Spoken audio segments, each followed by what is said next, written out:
Hello, and welcome to another session of Dr. Barbara Miller's NCLEX review.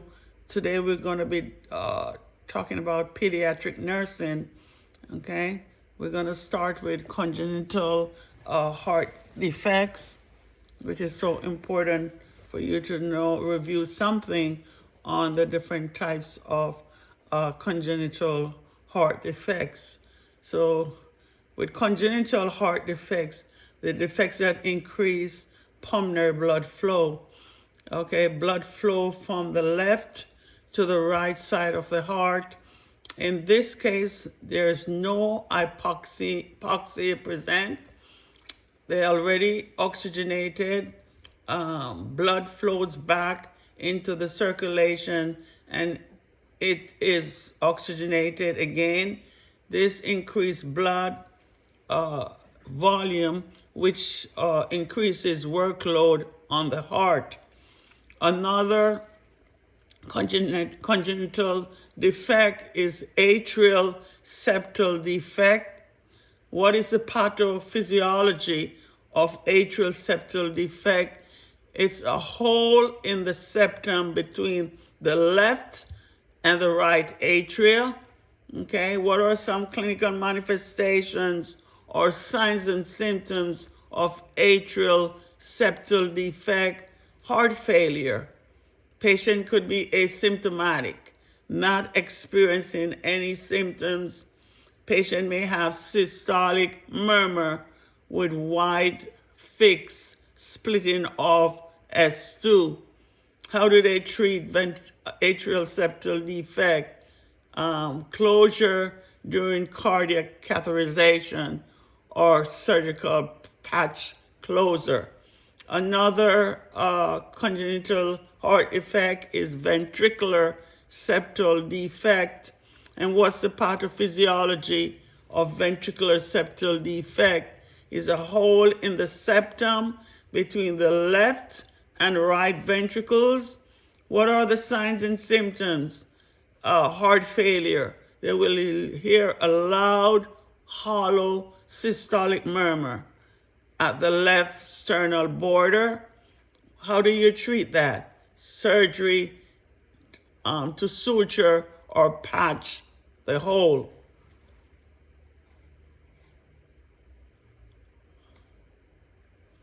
Another congenital heart defect is patent ductus arteriosus. And what's the pathophysiology of patent ductus arteriosus? The fetal ductus arteriosus connecting the aorta and the pulmonary artery fails to close after birth. So what are the signs and symptoms of patent ductus arteriosus? Heart failure. Patient will experience bounding pulses, wide pulse pressure, and they will hear a machine hum murmur. Okay, patent ductus arteriosus, they will have a machine hum murmur. How do they treat it? Indomethacin, coils to occlude the PDA during cardiac catheterization.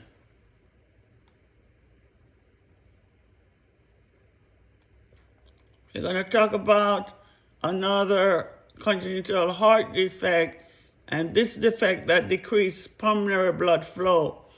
Okay, the blood flow from the right to the left side of the heart, allowing deoxygenated blood to enter the systemic circulation.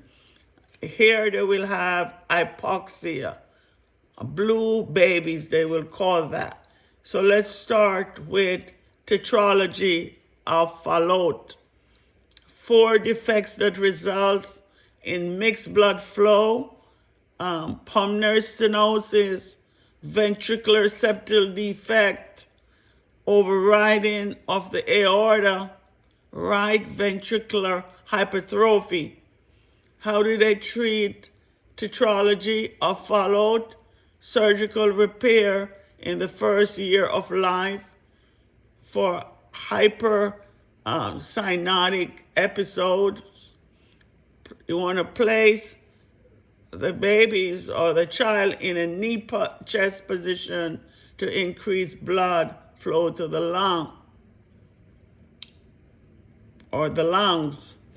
The next congenital heart defects that decrease pulmonary blood flow is that of tricuspid atresia.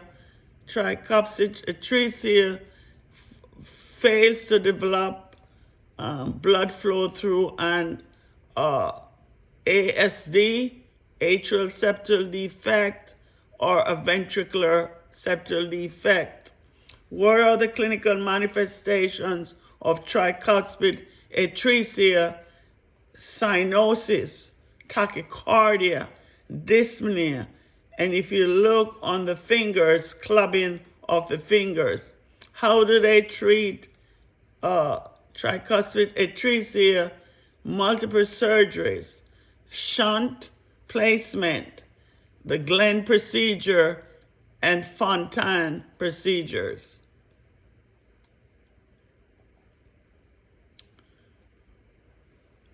The next congenital heart defect is obstruction of blood flow.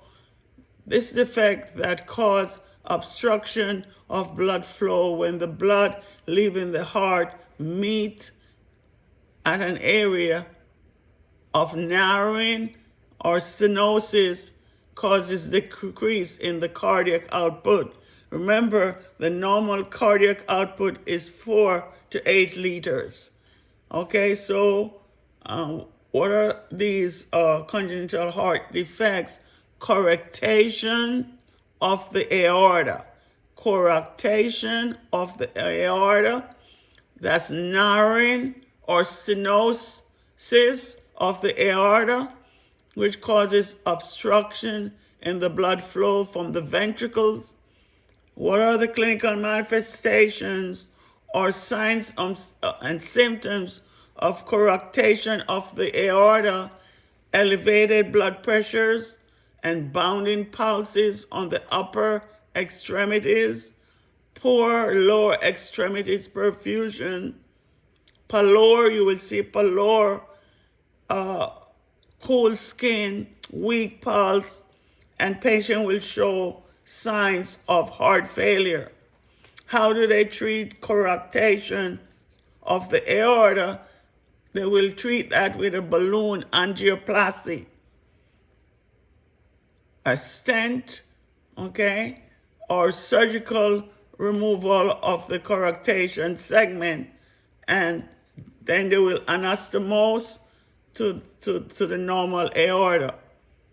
You got to manage the hypertension with blood pressure medications. The next is that of aortic stenosis, narrowing of the aortic valve. What are some signs and symptoms of aortic stenosis? Tachycardia, hypotension, faint pulses, poor feeding, exercise intolerance, and heart failure. How do they treat aortic stenosis? Again, they will use a balloon dilation or a valvotomy.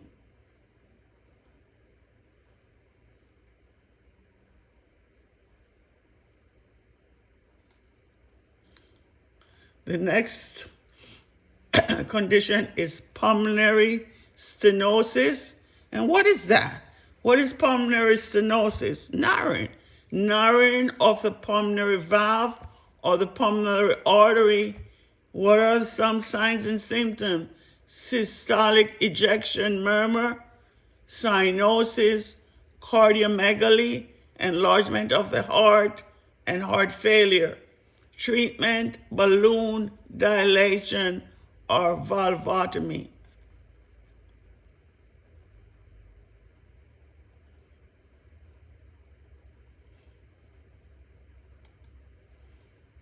The next one is congenital heart defects or mixed blood flow. What is that? Congenital defect that causes oxygenated blood to mix with deoxygenated blood, cause poor blood oxygenation and circulation.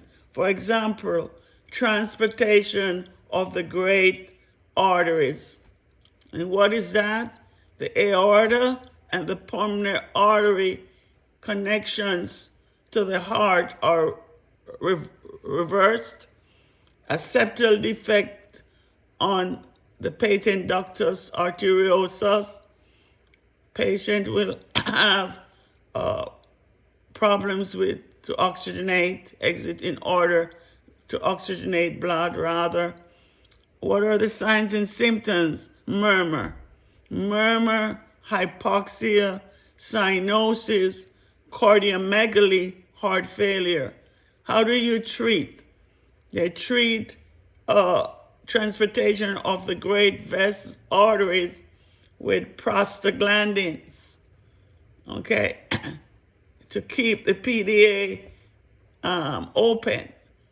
Surgery within the first week of life to correct the transportation.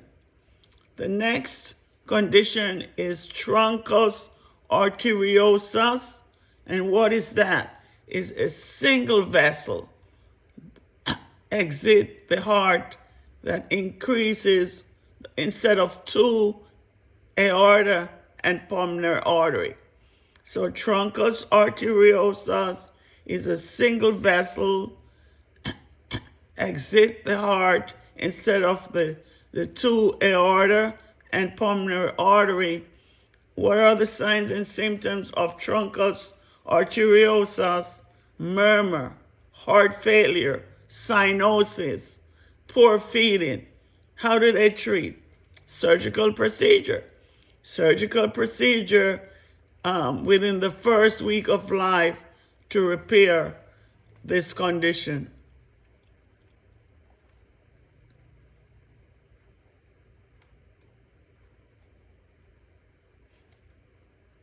The next is hypoplastic left heart syndrome. What is that? The left side of the heart is underdeveloped. Okay? The ASD or patent foramen of valve allows for oxygenation of the blood. What are the signs and symptoms of hypoplastic left heart syndrome? Cyanosis, heart failure, cold extremities, and the patient becomes lethargic. How do they treat this? Prostaglandins to keep the PDA open. Surgery in 3 stages. Norwood procedure, Glenn shunt, and Fontan procedure. Okay, so the treatment for hypoplastic left heart syndrome is done in 3 stages. The first is the Norwood procedure, Glenn shunt, then finally the Fontan procedure.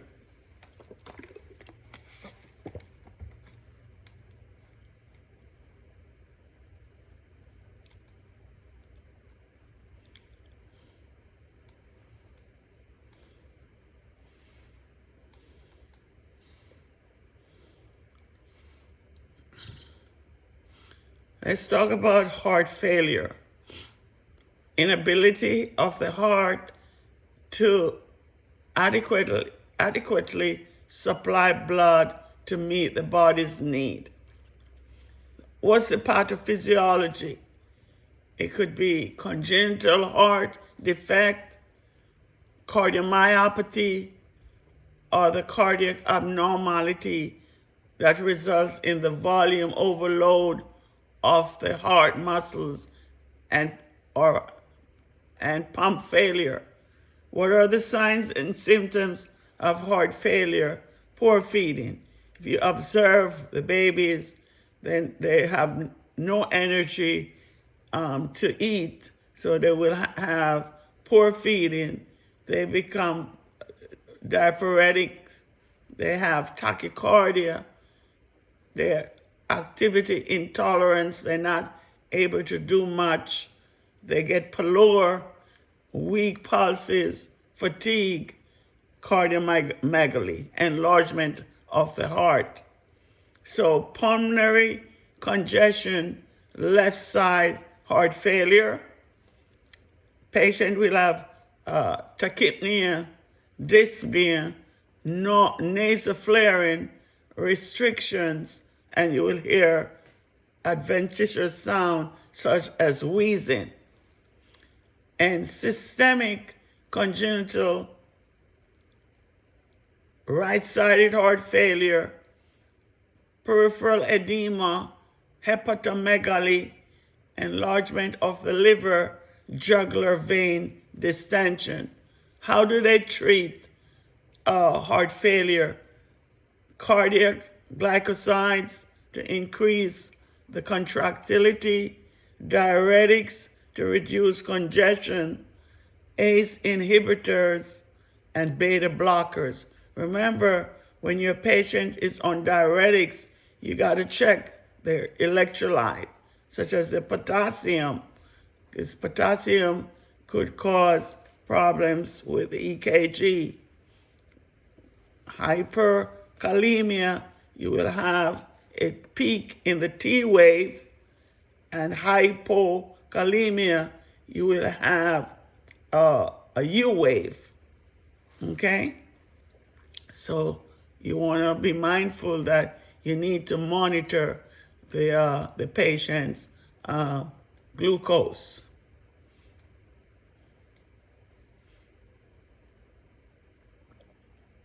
And the nursing interventions, you want to monitor intake and output, as mentioned before, and electrolytes, elevate head when feeding, use nipples with enlarged opening, use high calorie formula, frequent rest period is paramount.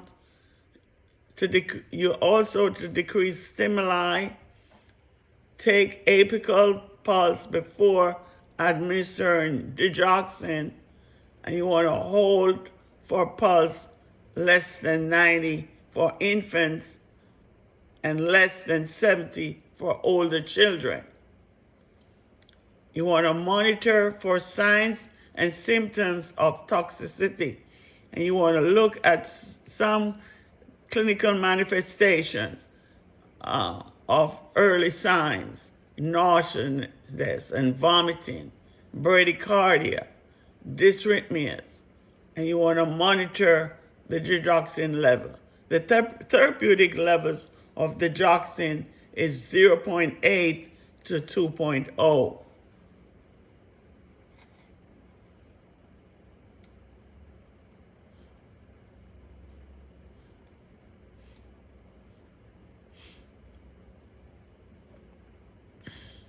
Another set of disorder is Kawasaki disease. And what is that? It's an acute systemic inflammation of the blood vessels, also known as vasculitis. The pathophysiology of Kawasaki disease is unknown etiology. There's no known causes, possible due to an exaggerated immune response to an infectious agent in a susceptible child.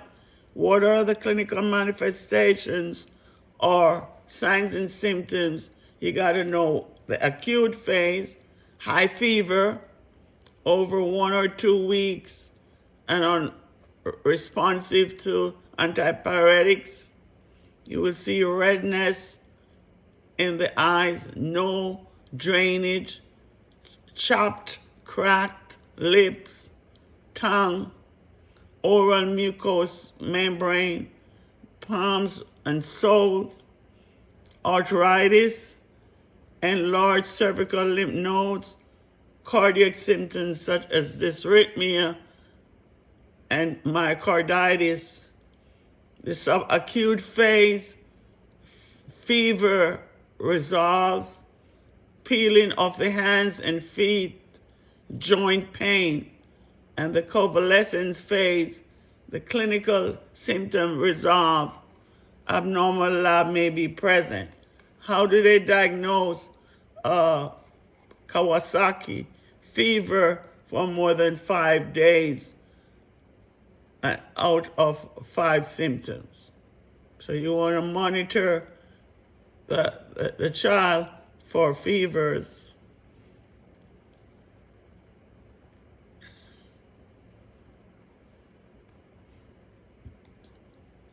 Monitor for fevers. Also, the child may have conjunctivitis, rash, extreme changes, erythema and peeling of skin, adenopathy, swollen lymph nodes, mucosal changes, red, cracked lips, and strawberry tongue. How do you treat it? No IV immunoglobulins, high dose of aspirin. Go over the nursing intervention for these patients, such as you want to monitor temperatures,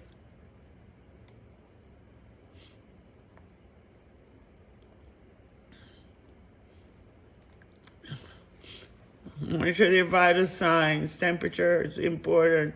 Their cardiac function, you want to check their daily weights. Okay, there should be no live vaccines for 11 months. The next is that of rheumatic fever. Rheumatic fever could be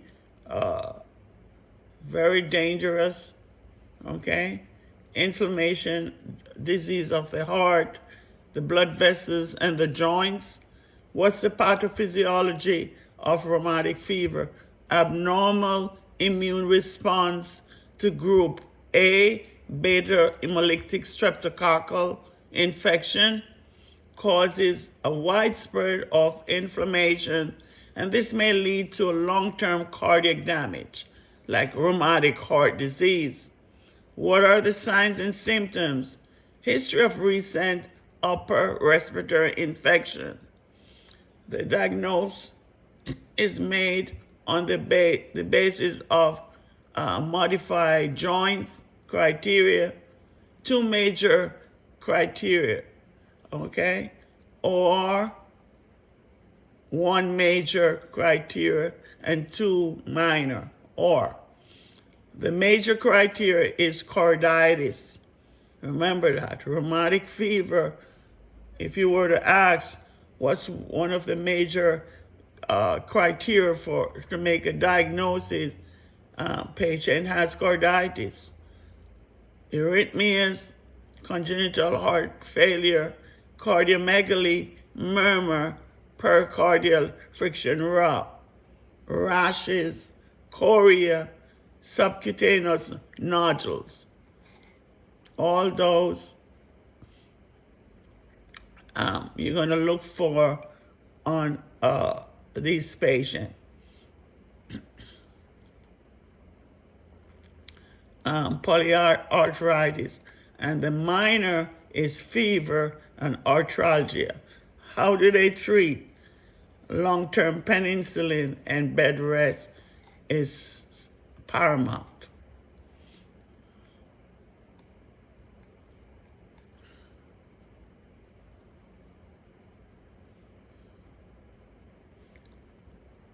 The next one is hepatotoxic. Okay, patients having a nosebleed. How do you control that?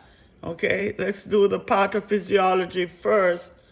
Rupture of blood vessels, within the nasal mucosa due to trauma. It could be a bleeding disorder. It could be dry air or allergies. Any of those factors could cause a nosebleed. How do you treat that? You want to have the patient leans forward, not backwards, because if you do backwards, the child may aspirate by swallowing the blood. So you want to have the child lean forward. You want to pinch the soft part of the nostrils with the thumb and forefinger to maintain pressure for 10 minutes. You want to advise the child to breathe through the mouth. Okay? And you want to apply ice pack to the bridge of the nose. For persistent bleeding, nasal packing with epinephrine or cauterization can be performed by the provider.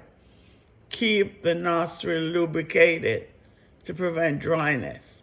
Utilize cool mist humidifiers and avoid blowing the nose forcefully. Let's talk about hemophilia. That's another disorder, severe inherited hemorrhagic disorder. You may encounter questions on the different types of hemophilia. You have, it's an X-linked recessive disorder resulting in deficiency of the clotting factor. So hemophilia A is deficiency of factor 8, and hemophilia B, deficiency of factor 9. Hemophilia B is more severe than that of hemophilia A. Don't forget that.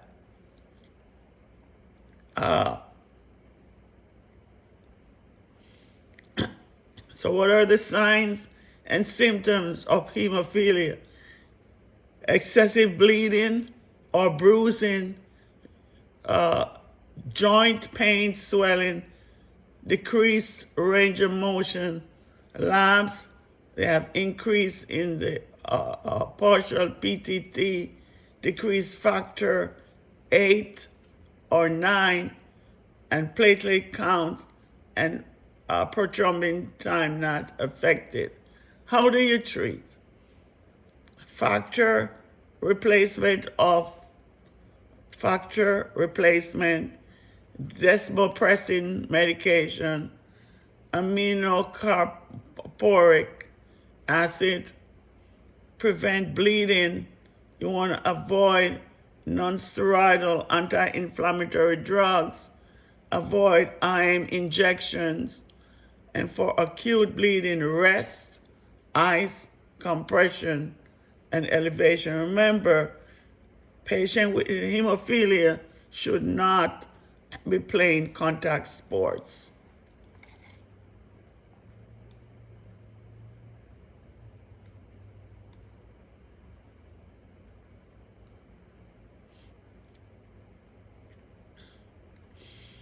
Okay, so this is part A of pediatric. Please like, share, subscribe, and comment on each video to help build this channel. Hopefully this will be beneficial to you in your preparation for your NCLEX examination. Thank you so much. Bye-bye.